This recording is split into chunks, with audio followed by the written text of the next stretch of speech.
একটা team bond যে কতটা শক্তিশালী হতে পারে তা আমরা এই মুভি দেখলেই বুঝতে পারবো। ইউএস আর্মি একটি টিম যারা সিক্রেট মিশনে যায়, আসলে মিশনটি ছিল টাকা বানানোর প্লেট উদ্ধার করার, আর সেটি নিয়ে শুরু হয়ে যায় নিজেদের মধ্যে দ্বন্দ্ব। একদিকে সিআইএর এজেন্ট, অপরদিকে মেজর জেনারেল, কে নেবে সেই প্লেটটি।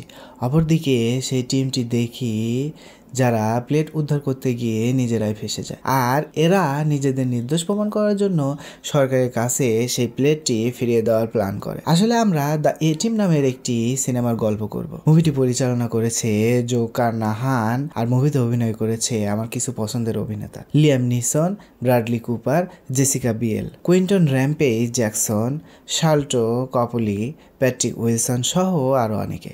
চলো বন্ধুরা, শুরু করা যাক আজকের মুভি। আর আমি সাহিব আছি তোমাদের সঙ্গে। ছবির শুরুতে আমরা মেক্সিকোর একটি দৃশ্য দেখতে পারি।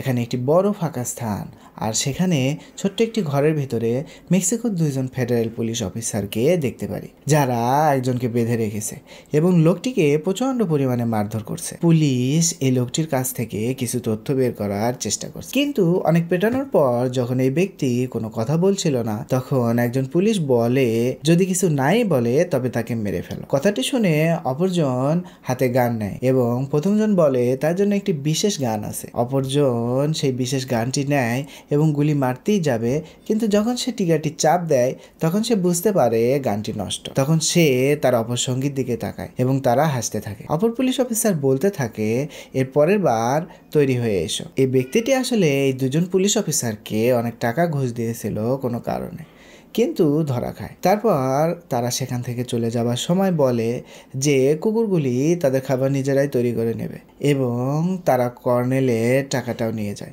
এরপর আমরা দেখতে পারি সেই ব্যক্তির হাতে আগে থেকে একটা পিন ছিল, যেটা দিয়ে সে হাতের হাতকড়িটা খুলে ফেলে। যখন এই দুই পুলিশ অফিসার বাইরে যায়, তখন বাইরে থেকে দুটো কুকুর ভেতরের দিকে ধাওয়া করে। ততক্ষণে ওই ব্যক্তিটি হাতের হাতকড়িটা খুলে ফেলে দেয় এবং হাতে বন্দুক নেয়। কুকুরগুলি অন্ধকারের ভিতরে চলে যায়। একটু পর আমরা দেখতে পারি কুকুরগুলি বাইরের দিকে চলে আসছে এবং তাদের গলায় হাতকড়ি বাঁধা। তারপর কুকুরটি এখান থেকে চলে যায়। তখন আমরা এই ব্যক্তিটির মুখ দেখতে পারি, আর আমাদের এই ব্যক্তিটার পরিচয় মেলে। আসলে সে কেউ নয়, সে হচ্ছে কর্নেল হানিবল স্মিথ। আর এই চরিত্রটি পোর্ট্রে করেছে লিয়াম নিসন, আমার একজন পছন্দের অভিনেতা। এখানে সে একটি মিশন করার জন্য এসেছিল। যখন দুই পুলিশ অফিসার যাচ্ছিল, তখন হানিবল তাদেরকে ট্র্যাক করতেছিল এবং তার হাতে একটি ট্র্যাকিং ডিভাইস ছিল, যেটা তাদের দেয়া ঘুষের টাকাতে সে লাগিয়ে দেয়। তারপরে আমাদের সামনে মেক্সিকোর একটি শহরের দৃশ্য চলে আসে। এর পরের সিনে আমরা একটি কার দেখতে পারি, যে কারটি অত্যন্ত দ্রুত গতিতে যাচ্ছিল, আর তার পেছনে পুলিশের গাড়ি ধাওয়া করছে। তারপর কারটি একটি গ্যারেজের ভিতরে ঢুকে যায়। গ্যারেজের ভিতরে আমরা কার চালককে দেখতে পারি, যে ব্যক্তিটির নাম হচ্ছে BA বস্কো মার্কাস। ভিতরে যে ব্যক্তিটা ছিল সে গ্যারেজের মালিক, এবং তাকে বলে যে এতদিন পর তোমার গাড়ির কথা মনে পড়লো। আসলে সে গাড়িটিকে তার গার্লফ্রেন্ড বলে সমর্থন করছিল। তখন বস্কো কোনো সময় নষ্ট করেনি এবং সে রেগে এক এক করে থাকা সকলকে মারধর করছিল। এমন সময় তার সামনে একটি কুংফু ফাইটার চলে আসে এবং সে এক এক করে সকল ধরনের কসরত দেখাতে লাগে। বস্কো কোনো কাঁচা খেলোয়াড় নয়, সে ওই ব্যক্তিটিকে একটা কিক মারে। কিক মারার পর সে দেয়ালে আঘাত পেয়ে বেহুশ হয়ে যায়। তারপর জো তার কাছে রেগে গিয়ে একটা পাঞ্চ মারতে আসে, কিন্তু বস্কো উল্টো একটা পাঞ্চ মার। তারপর তার ফেভারিট গাড়িটি নিয়ে সে সেখান থেকে চলে যায়। এরপর আমরা একটি ফাঁকা জায়গা, যেখানে আমরা লেফটেন্যান্ট ফেসম্যান পেককে দেখতে পারি, যাকে কিছু লোক বেঁধে রেখেছিল। আসলে এই চরিত্রটি করেছে ব্র্যাডলি কুপার। তাদের ধারণা যে পেক হচ্ছে একজন গোয়েন্দা, আর তাদের মধ্যে একজন জেনারেল পেককে মারতে শুরু করে। আসলে সেই জেনারেলটির নাম টুকো। টুকো পেককে বলে তোমার এত সাহস, তুমি আমার ওয়াইফের সাথে রিলেশন করো।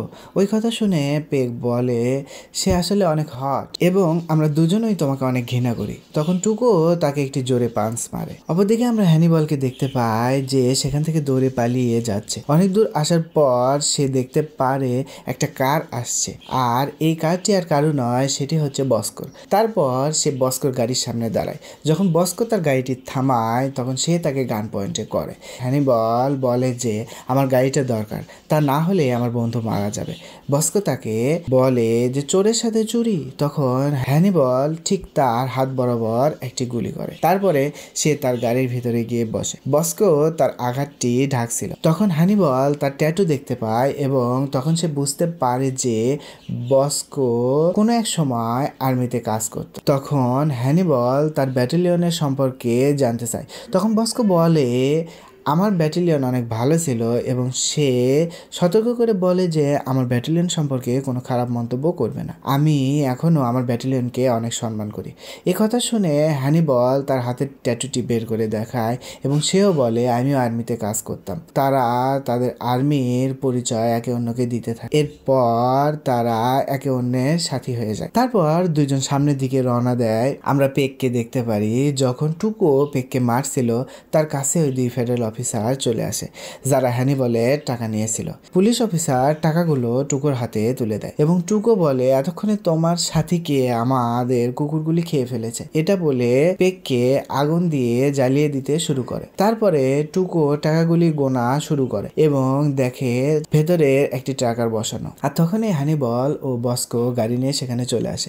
একের পর এক সকলকে মেরে তারা সেখান থেকে চলে যায়। তারপরে এই তিনজন পৌঁছে যায় মেক্সিকোর মেডিকেল ক্যাম্পে, যেখানে হ্যানিবলের সাথে মাইক নামক এক ব্যক্তির সাক্ষাৎ হয় যে ইউএস আর্মিদের সাহায্য করছে। মাইক তাদেরকে বলে সতর্ক থাকতে, কারণ সেখানে আকাশপথের অবস্থা ভালো নেই। হাসপাতালে আমরা অনেক রোগী দেখতে পারি। এর মধ্যে এক ব্যক্তিকে দেখতে পাই যে ডাক্তারের পোশাক পরে আছে। বস্কোকে সে প্রথমে সেলাই করতে যায়। তখনই আমরা দেখতে পারি ওই ব্যক্তি যার নাম ক্যাপ্টেন মার্ডক। আসলে সে ইউএস আর্মির একজন বিখ্যাত পাইলট। সে সেখানে বস্কোর হাতে সেলাই করে দেওয়ার জন্য যায় এবং তার হাতে ঠিক ট্যাটুর মতোই ডিজাইন করে সেলাই করে। আর তখনও আসল ডাক্তার চলে আসে আর মার্ডককে বলে তুমি তোমার কেবিন থেকে বের হয়ে এসেছো কেন? ডাক্তার তখন বলে যে সে আসলে একটি মানসিক রোগী। তারপর মার্ডক সেখানে পাগলামি করে। অপরদিকে হ্যানিবল সেখানকার ডাক্তার এর সাথে কথা বলছিল মার্ডককে নিয়ে। ডাক্তারটাকে বলেছিল যে সে এমন পাগলামি করে তার ঠিক নেই। একদিন সেখান থেকে পালানোর জন্য অ্যাম্বুলেন্স ঠিক করার সময় একটি বড় বিস্ফোরণ ঘটায়। এখন হ্যানিবল বলে আমার একই প্রয়োজন। অপরদিকে পেক ও বস্কোর সাথে মার্ডকের ঝামেলা লেগে যায়। বস্কো মার্ডককে মারতেই যাবে এমন সময় হ্যানিবল চলে আসে এবং সকলকে থামতে বলে এবং বলে যে এটি হচ্ছে আমাদেরকে এখান থেকে নিয়ে যাওয়ার পাইলট। সবাই তাতে মানা করে দেয় আর বলতে থাকে আমরা তার মতো পাগলের সাথে কিভাবে যাব। অনেক বোঝানোর পর তারা রাজি হয়। ওদিকে টুকো সকল সেনাদের নিয়ে হাসপাতালে আসে আর তাদের পিছে ধাওয়া করে। মার্ডককে নিয়ে তারা হাসপাতালের ছাদে যায় এবং সেখানে একটি হেলিকপ্টার থাকে যাতে করে সেখান থেকে তারা পালিয়ে যাবে। কিন্তু মার্ডক সেখানেও পাগলামি শুরু করে। টুকো সেনারা যখন তাদের উপর গুলি করতে থাকে তখন মার্ডক চপার নিয়ে তাদের উপরে গুলি করতে শুরু করে। তারপর তারা উঠতে শুরু করে আর তাদের পেছনে টুকো একটি চপার নিয়ে তাদেরকে ধাওয়া করে। পেছন থেকে তারা মিসাইল মারতে শুরু করে আর তখন আমরা দেখতে পারি মার্ডকের আসল পাইলটিং। সে একের পর এক মিসাইল ঠেকাচ্ছে এবং শেষের দিকে হ্যানিবল টুকোর চপারের সাথে যোগাযোগ করে এবং তাকে বলে তোমরা ইউএস আর্মির সীমানার মধ্যে চলে এসেছো। কিন্তু টুকো ভয় পায় না। তারপর ইউএস মিলিটারি বেস থেকে একটি যুদ্ধ বিমান এসে টুকোর বিমানটিকে উড়িয়ে দেয়। তারপর তারা মিলিটারিদের বেজে চলে যায় এবং এভাবে তাদের প্রথম মিশনটা সম্পূর্ণ হয়ে যায়। তারপরে সকল আর্মিগুলো একসাথে কাজ করতে এবং সেখানে থাকতে আরম্ভ করে। দেখতে দেখতে প্রায় 8 বছর পার হয়ে যায়। 8 বছরের মধ্যে তারা 80টি মিশন খুব সুন্দরভাবে কমপ্লিট করে। তাদের টিমের সকল আর্মিগুলো সেই বেজে আসে। তারপর আমরা দেখতে পারি বেজে একটি চপার হেলিকপ্টার আসে এবং সেখান থেকে একটি মেয়ে সেনা নেমে আসে আর মেয়েটি বেজের ভিতরে পেকের সামনে দাঁড়ায়। আর তখনই সেই মেয়েটির আমরা নাম জানতে পারি, সেটি হচ্ছে লেফটেন্যান্ট সোসা এবং সামনে দাঁড়িয়ে সে পেকের সঙ্গে কথা বলতে আরম্ভ করে। অপরদিকে আমরা দেখতে পারি হ্যানিবল একটি মিশন সম্পূর্ণ করে আসছে। তখনই তার সাক্ষাৎ হয় লিন্স নামের এক ব্যক্তির সঙ্গে, যে ব্যক্তি ব্যক্তিটি সিআইএর হয়ে কাজ করে। এজেন্ট লিন্স তাকে বলে এখানে প্রায় $1 বিলিয়ন মতো টাকা স্মাগলিং হবে। যখন ইরান এবং ইরাকের মধ্যে যুদ্ধ হচ্ছিল তখন ডলার ছাপানোর যে মেশিন সেখানে ছিল সেটি তোমরা মিশন কমপ্লিট করে সেখান থেকে নিয়ে এসেছো, কিন্তু সেখানে অনেকগুলো প্লেট ছাড়া পড়েছিল এবং সেই প্লেটের সহায়তায় সেখানকার মানুষগুলো এখনো ডলার ছাপাচ্ছে, আর সেই ডলারের প্লেটটি এখন বর্তমানে বাগদাদে রয়েছে। আমি চাই তুমি এবং তোমার টিম সেখানে যাও এবং এই টাকা ছাপানোর প্লেটটি আবার আমাদের দেশে ফিরিয়ে আনো। অপরদিকে আমরা দেখতে পারি সোসা পেককে বলছে যদি তোমরা বাগদাদে যাও এই মিশনটি করার জন্য তাহলে আমি তোমাদের উপরে কোর্ট মার্শাল করব। একথা বলে সোসা সেখান থেকে চলে যেতে থাকে এবং যাওয়ার সময় তার সাথে থাকা আর্মি সেনাদের সে বলতে থাকে এটি হচ্ছে সবচাইতে অসাধারণ একটি টিম। তারপর আমরা সেখানে দেখতে পাই হানিবল তার জেনারেল অর্থাৎ জেনারেল মরিসনের সাথে কথা বলছে এবং সে তার জেনারেলকে বলে যে আমরা আমাদের টিম নিয়ে বাগদাদে যেতে চাই। তখন জেনারেল তাকে সেখানে যেতে নিষেধ করে এবং প্রস্তাবটি ক্যান্সেল করে দেয়। একথা শোনার পর লিন্স সেখান থেকে চলে যায় এবং বলতে থাকে তোমাদের কাছে মাত্র 45 ঘন্টা সময় রয়েছে। হ্যানিবল তখন তার জেনারেলকে বোঝানোর চেষ্টা করে। আসলে আমরা দেখতে পারি হ্যানিবল জেনারেলের খুব কাছের একজন বন্ধু। অনেক কথা বলার পর জেনারেল তাকে বলে তোমরা আসলেই বেস্ট, তোমাদের মতো এমন টিম আমি কখনো ইউএস আর্মিতে দেখিনি, কিন্তু আমি তোমাদের বাগদাদে পাঠাতে পারবো না। আর হানিবল তখন বলে আমরা যদি বাগদাদে না যাই তাহলে ওই লোকগুলো এই টাকা ছাপানোর মেশিন দিয়ে অনেক খারাপ কিছু করে ফেলবে, এর ফলে অনেক ক্ষতি হয়ে যেতে পারে। তারপর জেনারেল প্রস্তাবটি মেনে নেয় এবং তাদেরকে বাগদাদে যাওয়ার অনুমতি দেয়। আরো বলে তোমরা এই কথাটি কাউকে বলবে না বা কারোর সঙ্গে এটি শেয়ার করবে না, আসলে এটি একটি আনঅফিসিয়াল অর্ডার। হ্যানিবল তখন কথাটি গুরুত্ব দেয় না এবং সে বাগদাদে যাওয়ার জন্য আগ্রহ প্রকাশ করে। তারপর আমরা দেখতে পারি হ্যানিবল তার টিমকে একত্রিত করে এবং তাদেরকে নিয়ে বাগদাদে যাওয়ার পরিকল্পনা করে এবং মিশনটি সাকসেস কিভাবে করতে হবে তার প্ল্যান করতে থাকে। 3 ঘন্টা পর আমরা দেখতে পারি সেখানে সোসা চলে আসে এবং সেখানকার সেনাদের বলে এই টিমটি আবার কোথায় চলে গেছে। তখন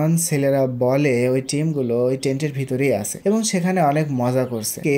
সোসার এই কথাটি বিশ্বাস হয় না আর সে সেখান থেকে যায় এবং সেখানে গিয়ে দেখে তাদের মতো অন্য সেনারা সেখানে মাস্তি করছে। অপরদিকে সে এটি দেখে অনেক রাগ করে এবং জেনারেলের কাছে চলে আসে, তাকে জিজ্ঞাসা করে টিমটি কোথায়। জেনারেল বলে আসলে আমার এটা জানা নেই। তখন সোসা অনেক রেগে যায় এবং অনেক জোরে কথা বলতে থাকে। তখন জেনারেল বলে আসলে আমি একজন জেনারেল, আমার সঙ্গে এমন ভাবে কথা বলা তোমার উচিত নয়। তখন সোসা চুপ হয়ে যায় এবং বলে আমি এই টিমটিকে অনেক আগে ওয়ার্নিং দিয়েছি, যদি তারা বাগদাদে যায় তাহলে তাদের উপরে অ্যাকশন নেওয়া হবে। এই কথা বলার পর সে সেখান থেকে চলে যায়। অপরদিকে আমরা দেখতে পারি হ্যানিবলকে যারা একটি পুরো প্ল্যান তৈরি করেছে। আসলে তাদের কাছে একটি খবর আছে যে ডলার বানানোর মেশিনটি একটি ট্রাকে করে এক স্থান থেকে অন্য স্থানে নিয়ে যাওয়া হবে আর তাদের রুটটি জানা আছে যে ট্রাকটি কোন স্থান থেকে কোন স্থানে যাবে আর ট্রাকের ভিতরে প্লেট সহ $1 বিলিয়ন আছে। আর তাদের মিশনটি হচ্ছে সর্বপ্রথম এই ট্রাকের রুটটি ব্লক করতে হবে এবং কন্টেনারটি চুরি করে পালাতে হবে। সর্বপ্রথম কাজটি দেওয়া হয় পেকে, আর যে রুট দিয়ে ট্রাকটি যাবে তার নিচে একটা মস্ত বড় টানেল রয়েছে। পেক যাবে সেই টানেলের নিচে। অপরদিকে আমরা দেখি বস্কোকে, যার কাছে একটি মোটরসাইকেল আছে, যে পরবর্তীতে সেই রুটে আসবে এবং সে ট্রাককে বাধা দেবে। তৃতীয় ব্যক্তিটা হচ্ছে মার্ডক, যে হেলিকপ্টার নিয়ে রেডি হয়ে থাকবে এবং সে পরবর্তীতে হামলা করবে। ট্রাকটি রাস্তা দিয়ে যাচ্ছে, সেই মাত্র সেই ট্রাকটি পেকের কাছে পৌঁছায়। তখন সে একটি ম্যাগনেট দিয়ে ট্রাকের বডির সাথে নিজেকে আটকে দেয় এবং সে ট্রাকের সাথে সাথে যেতে শুরু করে। ট্রাক যে মাত্র একটু সামনের দিকে এগিয়ে যায় তখন বস্কো তার বাইকটি নিয়ে ট্রাকের সঙ্গে সংঘর্ষ করায় এবং ট্রাকের মধ্যে পৌঁছে যায়। এরপরে সে একে একে ট্রাকের ভিতরে সমস্ত সৈন্যদের মেরে ফেলে দেয় আর ট্রাকটি চালাতে থাকে। তখনই সেখানে হানিবল চলে আসে, কিন্তু যে সকল গার্ড আছে তারা তাদের উপর গুলি চালানো আরম্ভ করে। যখন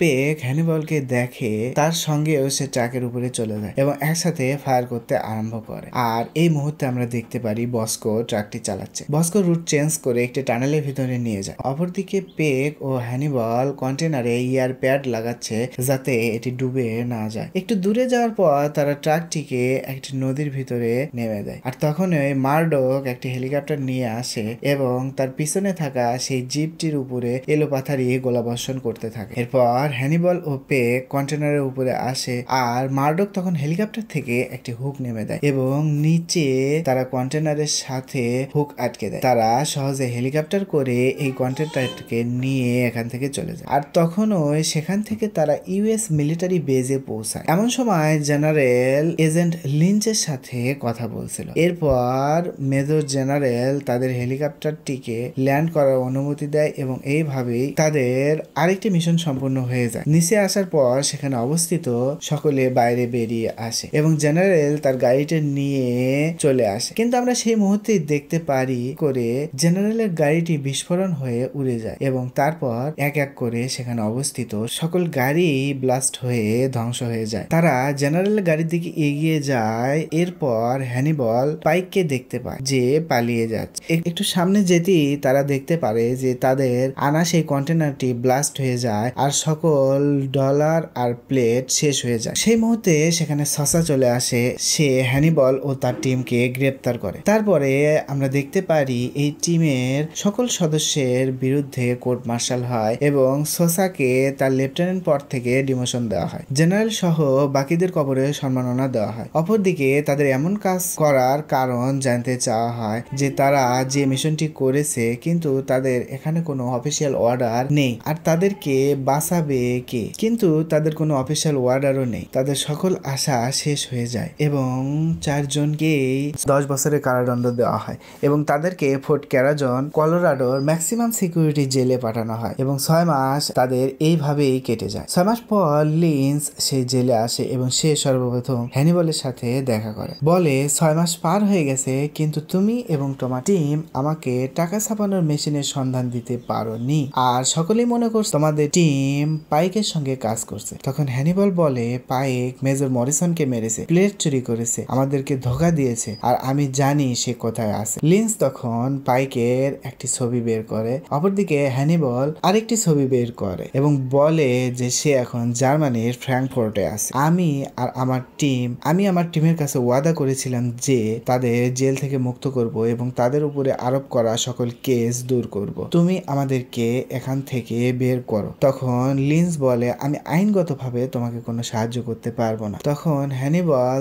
তাকে একটি ছবি দেখায় যেখানে কিছু কেমিক্যালের নাম লেখা ছিল আর সেটি পান করলে কয়েক ঘন্টার জন্য মানুষের হৃদ স্পন্দন বন্ধ হয়ে যাবে, যা একটি সিগারেটের সঙ্গে মেশাতে হবে। তারপর লিন্স তাকে সেই কেমিক্যালটি মিশিয়ে একটি সিগার পাঠিয়ে দেয় এবং হ্যানিবল সিগারটি পান করা মাত্রই তার হৃদ স্পন্দন বন্ধ হয়ে যায় এবং সকলে মনে করে হ্যানিবল মারা গেছে। তারপর তাকে পোড়ানোর জন্য নিয়ে যাওয়া হয়। যখন তাকে আগুনের ভিতরে প্রবেশ করানো হয় তখন আগুন জ্বালানোর পূর্বেই তার চোখ মেলে যায় এবং সে ভেতরের আরেক দেয়ালের প্লেটটি খুলে অপর প্রান্ত দিয়ে বাইরে বের হয়ে আসে। তারপর হ্যানিবল এক এক করে সব টিম ছাড়াতে যায়। তারপর সে পেককে বের করার জন্য যায়। এদিকে আমরা দেখতে পারি পেক একটি এক্সারসাইজ রুমে আছে এবং সে যখন একটি বাক্সের ভিতরে প্রবেশ করে তখন হঠাৎ করে কেউ একজন বাক্সটা বন্ধ করে দেয় এবং যখন সে চোখ মেলে তখন সে দেখতে পায় হ্যানিবল তাকে চুরি করে নিয়ে চলে এসেছে। কিন্তু পেক মোটেও খুশি ছিল না। সে এখানে বলে যে 1 মাসের মধ্যে আমার প্যারোলের হিয়ারিং শুরু হতো কিন্তু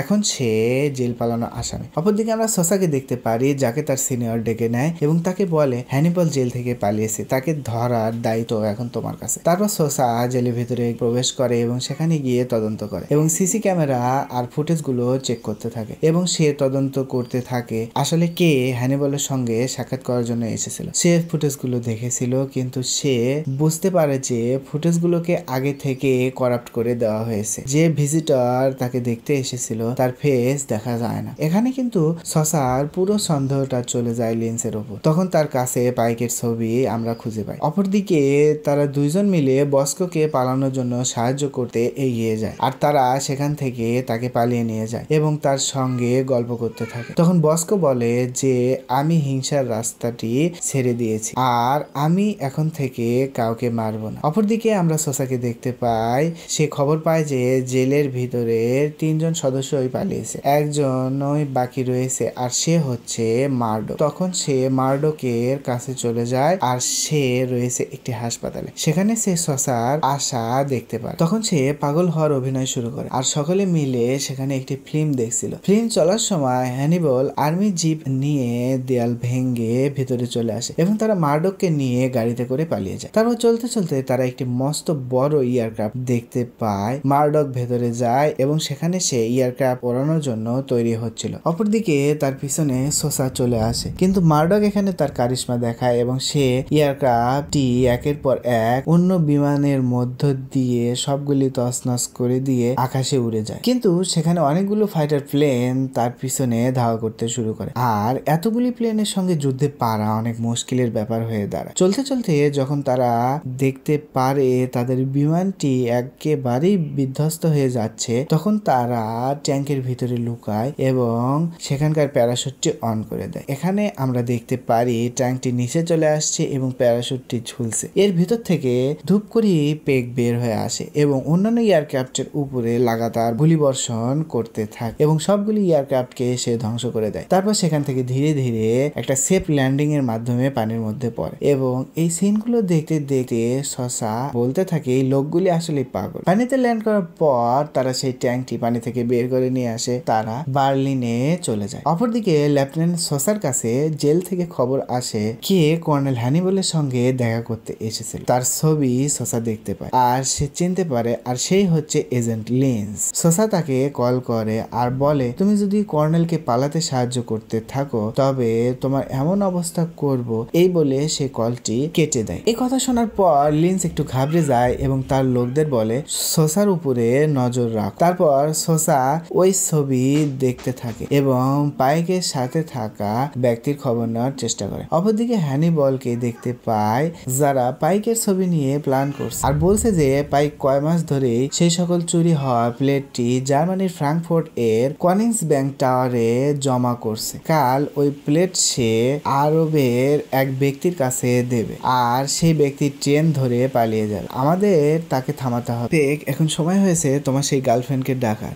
যদি সে খুঁজতে খুঁজতে আমাদের পিছু নেয় তাহলে লিন্স তাকে আগে থেকেই ট্র্যাক করে রেখেছে এবং লিন্স তাকে মেরে ফেলবে। সুতরাং তুমি স্টেশনে যাও তাকে বাঁচাতে। আর তখন এক স্নাইপার সেখানে সোসাকে টিগারে রেখেছে, কিন্তু সোসা সেটি টের পেয়ে যায় এবং সেখান থেকে তার সৈন্যদের সরে যেতে বলে। তারপরে পেক সেখানে সোসাকে লিফটের মধ্যে নিয়ে যায় এবং তাকে বোঝাতে থাকে যে সে কোনো দোষ করেনি আর সে তাকে বাঁচাতে এসেছে। তারপরে সে বলে তোমার কি মনে হয় আমি জার্মানিতে কেন এসেছি? শুধু নিজেকে নির্দোষ প্রমাণ করার জন্য। এই বলে সে চলে যায়।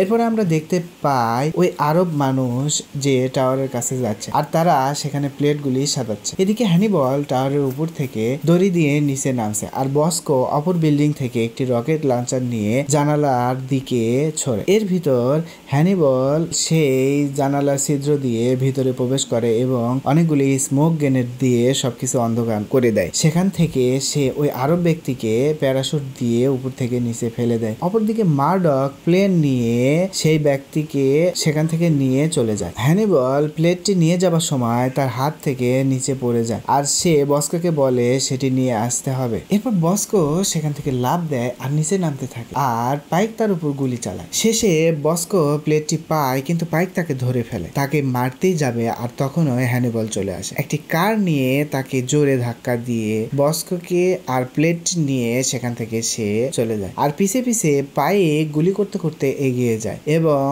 সোসা গাড়ি নিয়ে এসে পাইককে হাতে নাতে ধরে ফেলে এবং তাকে গ্রেফতার করে। তারপর হ্যানিবল তার টিমটিকে নিয়ে গোপন রাস্তায় চলে যায় এবং যে আরব বায়ারকে সে ধরে নিয়ে রেখেছে তারা তার মুখোশটা খুলে দেয় এবং তখন তারা অবাক হয়ে যায়। এখানে দেখতে পারি মুভিটির আসল টুইস্ট এবং হ্যানিবল দেখতে পারে আসলে সেই ব্যক্তিটা আর কেউ নয়, সে হচ্ছে মেজর জেনারেল মরিসন। আর সে আসলে কার ব্লাস্টে মারা যায়নি, যাকে তারা মৃত মনে করেছিল, যার জন্য তারা বদলা নেওয়ার কথা ভাবছিল, তাদের এখন বিশ্বাসটি ভেঙে গেল। জেনারেল আসলে তাদেরকে ধোঁকা দিয়েছে। পরে কথা প্রসঙ্গে এক পর্যায়ে হ্যানিবল জেনারেলকে বলে আসলে এখন আমার কাছে অনেক কিছু খোলাসা হয়ে গেছে। আমি মনে করি তুমি, পাইক এবং লিন্স তিনজন একসাথে মিলে কাজটি করেছো আর তোমরা আমাদেরকে বোকা বানিয়েছো, এই সকল প্লেটগুলি চুরি করে নিয়ে চলে গেছো। তারপর জেনারেল বলে লিন্স আসলে আমাদের সঙ্গে নেই, শুরুর দিকে থেকে আমরা তিনজন একসাথে ছিলাম। যখনই বুঝতে পারলাম লিন্স আমাদেরকে ধোকা দেবে তখনই আমরা তাকে ধোকা দিয়েছি। এই কথা শোনার পর পেক খুব রেগে যায় এবং সে জেনারেলকে মারার জন্য গান পয়েন্টে নিয়ে আসে, কিন্তু হ্যানিবল তাকে থামিয়ে দেয় এবং সে বাইরে আসে এবং লিন্সকে ফোন করে বলে মরিসন ও ওই প্লেটগুলো আমাদের কাছে রয়েছে, যদি তুমি আমাদের সকলের নামটি ক্লিয়ার করে দাও তাহলে আমি তোমাদের ওই প্লেটটি দেব। তখন লিন্স তাদের এই কথাটি মেনে নেয় এবং তাদের থেকে 5 মিনিট সময় নেয়। এই সময়ের মধ্যে তাদের ট্র্যাক করে এবং খুব দ্রুত গতির একটি ফাইটার প্লেন পাঠিয়ে দেয় সকলকে মেরে ফেলে দেওয়ার জন্য। আমরা দেখতে পারি হ্যানিবল আসলে তার সঙ্গে যে কথাটি বলেছিল সেটি রেকর্ড করে নেয়। জেনারেলকে বলে তুমি এই সকল নিচু কাজ কেন করেছো? তখন জেনারেল বলে যে আমি কয়েক বছর হলো কাজ করছি, সরকার আমার কোনো উপকারই করেনি এবং আমি কোনো অর্থ উপার্জন করতে পারিনি, আমার জীবন বাজি রেখে সরকারের জন্য অনেক কিছুই করেছি। এই কথা শোনার পর হ্যানিবল প্রচন্ড রেগে যায় এবং তাকে গান পয়েন্ট করে এবং মারতে যাবে, আসলে সে তাকে মারে। সে মনে করে যে মৃত্যু তার জন্য অনেক ছোট্ট একটা শাস্তি এবং এ কথা বলার পরে বাইরে বের হয়ে আসে। তখনই তারা দেখতে পারে তাদের দিকে একটি এয়ারক্রাফট আসে। তখন তারা সেখান থেকে পালাতে শুরু করে এবং সেখানকার ঘরটাকে একদম তছনছ করে ফেলে দেয়। অপরদিকে আমরা সোসাকে দেখতে পারি যে পাইকের উপরে তদন্ত করছে এবং সে পাইককে জিজ্ঞাসাবাদ করছে এবং লিন্স এই খবরটি জানতে পারে। সে আসলে চায় না যে পাইক সোসাকে কিছু বলুক। সে দ্রুত একটি অর্ডার নিয়ে যায় যাতে সে পাইককে সেখান থেকে বের করতে পারে। পরে সোসা যখন পাইকের সঙ্গে কথা বলে তখন সে বলে আসলে হ্যানিবলের টিমের সঙ্গে তার কোনো সম্পর্কই নেই। তখন সেখানে লিন্স চলে আসে এবং একটি অর্ডার দেখিয়ে পাইককে সেখান থেকে নিয়ে যায়। অপরদিকে আমরা হ্যানিবলের টিমটিকে দেখতে পারি আর সকল টিমের সদস্যরাই বেঁচে আছে এবং তারা এর বদলা নিতে চায়। হ্যানিবল একটি প্ল্যান করে আর সে সোসাকে কল দেয় আর বলে কর্নেল মরিসন বেঁচে আছে, সে এখন আমাদের সঙ্গে আর টাকা ছাপানোর প্লেটটিও আমাদের কাছে আছে। আমরা চাই সিভিলিয়ান কোর্টে আমাদের আবার বিচার শুরু হোক আর আমরা এখন লস অ্যাঞ্জেলের একটি বন্দরের দিকে যাচ্ছি। অপরদিকে লিন্স এটি শুনতে পায় আর সে খুব রেগে যায় এবং সে ভালো করেই জানে যে এই টিমটি যদি সরকারের কাছে পৌঁছায় তবে তাদের পর্দা ফাঁস হয়ে যাবে এবং সে পাইককে বলে তোমার কি দ্বিতীয় সুযোগ চাই? এবং পাইক বলে হ্যাঁ আমার দ্বিতীয় সুযোগ চাই। যখন সোসা কলটি কেটে দেয় তখন পেক একটা ব্যক্তিগত নাম্বার থেকে সোসাকে ফোন করে এবং একটি প্ল্যান করে। অপরদিকে আমরা দেখতে পারি তারা লস অ্যাঞ্জেলসে যাওয়ার প্রস্তুতি নিচ্ছে এবং সেখানে এয়ারপোর্ট থেকে একটি কার্গো প্লেনে করে তারা যাবে আর বস্কো প্লেনে খুব ভয় পায়, তাই মার্ডক তাকে অজ্ঞান করে প্লেনে তোলে। হ্যানিবল তার টিমটি নিয়ে তৈরি হচ্ছিল। তাদের প্ল্যান হলো মার্ডকের মাথায় একটি হেলমেট পরে দেবে এবং তার মুখ ঢাকা থাকবে আর লিন্সের প্ল্যান হলো সে প্লেট ও মরিসনকে মেরে ফেলবে যাতে হ্যানিবল এর টিম মুক্তি না পায়। এরপর সেখানে আসার পর তারা বন্দরের চারিদিকে ফাঁদ পেতে রাখে। অপরদিকে সোসাকে হ্যানিবল একটি ফেক কল করে আর বলে দেয় তাদের ডিলটি ক্যান্সেল আর সেই কথা লিন্স শুনতে পায়। তারা বন্দরের চারিদিকে সৈন্য বিছিয়ে রাখে আর হ্যানিবল যখন প্লেট আর মরিসনকে নিয়ে যাচ্ছিল তখন লিন্স গুলি চালায়, কিন্তু তারা কন্টেনারের ভিতরে চলে যায়। তারা 3টি কন্টেনারকে সাজাতে থাকে এবং ভেতর থেকে 3টি কার বের হয়। লিন্সের সৈন্যরা কারের উপরে গুলি করতে থাকে, কিন্তু সেখানে তারা আগে থেকেই ফাঁদ পেতে রেখেছিল। একটি কার উল্টে যায়। যখন লিন্সের সৈন্যরা সেই কারের কাছে যায় তখন বস্কো আগে থেকেই সেখানে একটি প্ল্যান করে আগুন ধরে দেয় এবং লিন্সের প্রায় অনেক সৈন্য সেখানে মারা যায়। এরপর পাইক অনেক রেগে যায়, সে একটি রকেট লঞ্চার নিয়ে বস্কোর দিকে সরে। এরপর জাহাজের সকল কন্টেনার একের পর এক নিচে পড়তে থাকে। কোনোভাবে বস্কো নিজের জীবন বাঁচায় আর পেকও কোনোভাবে বেঁচে যায়। পুরো জাহাজে আগুন ধরে যায়। তারপর পাইক পেককে ধরতে যায় আর লিন্স হ্যানিবলকে ধরতে যায়। পাইক গুলি করতে করতে পেককে ধরেই ফেলে আর গুলি করতেই যাবে এমন সময় বস্কো জোরে বাইক নিয়ে চলে আসে এবং পাইককে ধরে ফেলে আর সে তার হিংসার কসমটি ছিল সেটি ভেঙে ফেলে দেয় আর সে পাইককে এমন ভাবে ফেলে দেয় আর সে সেখানে মারা যায়। তারপর লিন্স হ্যানিবলকে খুঁজতে থাকে আর একটি কন্টেনারের ভিতর হ্যানিবল লিন্স বলতে থাকে। সে ভেতরে পৌঁছায়, সেখানে হ্যানিবল এবং লিন্সের মধ্যে ফাইট হয়। একসময় হ্যানিবল মাটিতে পড়ে যায় আর সে সেই সময় মুখোশ পরা ব্যক্তিটিকে গুলি করে আর প্লেটটি হাতে নেয়। এরপর আবার হ্যানিবল লিন্সকে অনেক মারতে থাকে। একসময় লিন্স একটি গান পেয়ে হ্যানিবলকে গুলি করে আর প্লেটটি হাতে নেয়। সবাই হ্যানিবল বলে তোমার সব শেষ। তারপর আমরা দেখতে পাই সোসা তার পুরো টিম নিয়ে তাকে ঘিরে ফেলেছে আর তাকে সরকারি ফাইল চুরির জন্য, হত্যার জন্য এবং সরকারি গোপন প্লেটটি চুরি করার জন্য গ্রেপ্তার করা হয়। আমরা পরদিন সকালে একটি সিন দেখতে পাই এবং তখনই সেখানে সেন্ট্রাল ইন্টেলিজেন্স অফিসার আসে এবং সে লিন্সকে তার সাথে নিয়ে যায়। তখন ওই লিন্স খুশি হয়ে যায় এবং সে হাসতে থাকে। এই টিমটির সকলে মনে করে যে তাদেরকে ছেড়ে দেওয়া হবে, কিন্তু একটু পর সেখানে সোসার জেনারেল চলে আসে আর সে সকলকে জেলে পাঠানোর সিদ্ধান্ত নেয়। তারা মনে করে এই লোকগুলি জেল পালানো আসামি, তারা জেলের অনেক নিয়ম ভঙ্গ করেছে। সোসা তখন অত্যন্ত রেগে যায়, সে সকলকে থামানোর চেষ্টা করে কিন্তু থামাতে পারে না। সোসা যাওয়ার সময় পেককে একটি কিস করে। তাদেরকে একটি ট্রাকের মধ্যে বন্দি করে নিয়ে যাওয়া হচ্ছিল জেলের দিকে। আমরা দেখতে পাই মার্ডক বলছে, আসলে আমরা আবার নতুন করে ফেসে গেছি, আমাদের পরিকল্পনাটি অনেক খারাপ ছিল। তারপর হঠাৎ করে পেক হাসতে থাকে এবং তার মুখের ভিতর থেকে একটি চাবি বের করে নিয়ে আসে এবং আমরা দেখতে পারি যে কিস করার সময় সোসা তার মুখের ভিতরে একটি চাবি দিয়েছিল। আর এই সকল কিছু দেখার পর টিমের 4 জনই হাসতেছিল, তারা আবার এখান থেকে পালাবে এবং এদেরকে কেউ থামাতে পারবে না। আর এর মধ্য দিয়ে এই মুভিটি শেষ হয়ে যায়। প্রিয় বন্ধুরা, যদি আমার এই মুভির এক্সপ্লেনটি তোমাদের পছন্দ হয় তাহলে তোমরা আমার ভিডিওতে লাইক করে দাও এবং আমার চ্যানেলটি সাবস্ক্রাইব করো।